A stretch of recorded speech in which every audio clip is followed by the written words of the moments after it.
Seguimos en nuestro audio resumen del maravilloso libro El deseado de todas las gentes. En el capítulo de hoy, días de conflicto.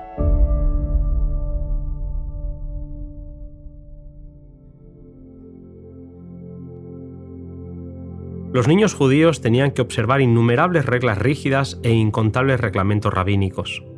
Jesús no se interesaba en esos asuntos.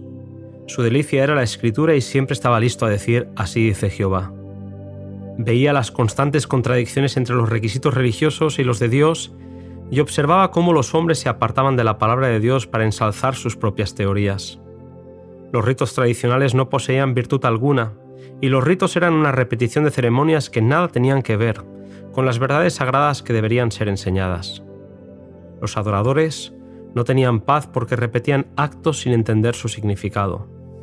Jesús era amable y procuraba agradar a aquellos con quien trataba. Los escribas y los ancianos intentaban influirle y le instaban a someterse a las tradiciones de los rabinos, pero él pedía que todo tuviera un fundamento en la Escritura que parecía conocer desde principio a fin, y la presentaba con su verdadero significado. Los rabinos se indignaban y avergonzaban al ser instruidos por un niño. Jesús sufrió reprensión y censura por parte de los maestros de Israel, que incluso intentaron usar a José y a María para que Jesús se sometiera a su autoridad. Jesús tuvo que aprender en su juventud la dura lección del silencio y la paciente tolerancia. Nada podía apartarlo del escrito está. Sus propios hermanos, los hijos de José, estaban de parte de los rabinos e interpretaban la estricta obediencia de Jesús a la ley de Dios como terquedad. Ellos insistían en que las tradiciones eran requerimientos de Dios, y aunque reconocían que la educación de Jesús era de un carácter superior a la suya, no podían discernir cuál era la fuente de tal sabiduría. Jesús derribó esos muros de separación que el mundo religioso había levantado para apartarse del mundo. Cuando se relacionaba con los demás, no preguntaba ¿cuál es vuestro credo? ¿O a qué iglesia pertenecéis?, sino que servía con fervor a todos los que necesitasen su ayuda. Mostró que la verdadera religión se centra en el prójimo y no en un interés personal egoísta basado en formas sin sentido. Trataba a todos con misericordia mientras aliviaba sus sufrimientos, lo cual hacía que su influencia contrarrestase fuertemente la de sus hermanos, que deseaban que él se sometiese a sus dictados. Según leemos, con frecuencia le amenazaban y trataban de intimidarle, pero él seguía adelante, haciendo de las Escrituras su guía. A pesar de todo, Jesús amaba a sus hermanos. Ellos tenían celos y lo despreciaban porque no entendían que él fuese quien decía ser. Hijo de Dios, pero su hermano menor. Creador de todo, pero muy pobre. No entendían, y al no entender, se llenaban de ira. Ellos eran religiosos, pero se habían apartado de Dios y no sentían el poder que Jesús manifestaba. Las formas religiosas que ellos observaban no podían transformar el carácter. El ejemplo de Jesús era para ellos una continua irritación. Él no odiaba sino una cosa en el mundo, a saber, el pecado. Entre los formalistas, cuya apariencia santurrona ocultaba el amor al pecado, y un carácter en el cual el celo por la gloria de Dios ejercía la supremacía, el contraste era inequívoco. Elena White dice que entre las amarguras que caen en suerte a la humanidad, no hubo ninguna que no le tocó a Cristo. Había quienes trataban de vilipendiarle a causa de su nacimiento, y aún en su niñez tuvo que hacer frente a sus miradas escarnecedoras e impías murmuraciones. Si hubiese respondido con una palabra o una mirada impaciente, si hubiese complacido a sus hermanos con un solo acto malo, no habría sido un ejemplo perfecto. Así, habría dejado de llevar a cabo el plan de nuestra redención. Si hubiese admitido siquiera que podía haber una excusa para el pecado, Satanás habría triunfado y el mundo se habría perdido. Esta es la razón por la cual el tentador obró para hacer su vida tan penosa como fuera posible, a fin de inducirle a pecar. Para cada tentación, Jesús contestó con un escrito está. Muchos se sentían en paz cuando estaban con él y disfrutaban de su presencia. Siempre trabajaba de forma voluntariosa sin quejarse.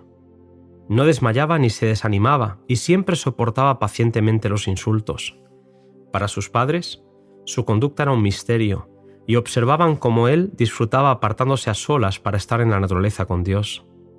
Le gustaba estar en comunión con Dios entre los árboles del bosque y con frecuencia buscaba un lugar aislado para meditar u orar en la madrugada. Su relación con su madre era especial. La respetaba y amaba mucho. Ella creía en su corazón que él era el Mesías prometido, pero no se atrevía a expresar su fe. María lo acompañaría en sus sufrimientos y con frecuencia hablaba con Jesús instándole a conformarse con las costumbres de los rabinos. Cuando veía a su hijo aliviando el sufrimiento de los hombres y aún el de los animales, su corazón sentía paz porque había visto en las Escrituras que tales prácticas eran las que agradaban a Dios. Ella notaba que su presencia introducía una atmósfera más pura en el hogar y su vida obraba como levadura entre los elementos de la sociedad. Escuchaba sus palabras de simpatía, lo veía compartir las cargas de los cansados y lo veía ser puro a pesar de las personas que lo rodeaban. Jesús no pasaba por alto a ningún ser humano como indigno, sino que procuraba aplicar a cada alma el remedio salvador. Con frecuencia se encontraba con aquellos que habían caído bajo el dominio de Satanás y no tenían fuerza para escapar de su lazo.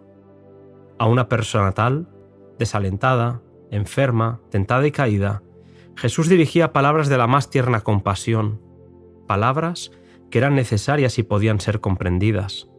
A otros encontraba que estaban luchando mano a mano con el adversario de las almas.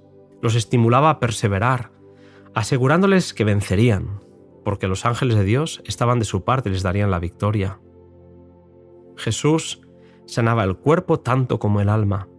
Se interesaba en toda forma de sufrimiento que llegase a su conocimiento, y para todo doliente a quien aliviaba, sus palabras bondadosas eran como un bálsamo suavizador. Elena White concluye este capítulo con una breve nota acerca de la soledad de Jesús en este mundo. Sin embargo, durante su niñez, su juventud y su edad viril, Jesús anduvo solo.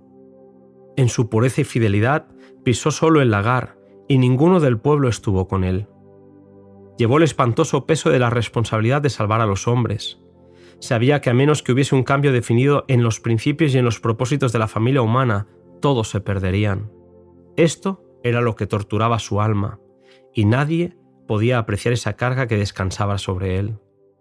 Lleno de un propósito intenso, llevó a cabo el designio de su vida, de ser él mismo la luz de los hombres. Hasta aquí, querido amigo, el resumen del capítulo 9 del Deseado de todas las gentes. En el siguiente podcast entra en escena un personaje importante, la voz que clamaba en el desierto.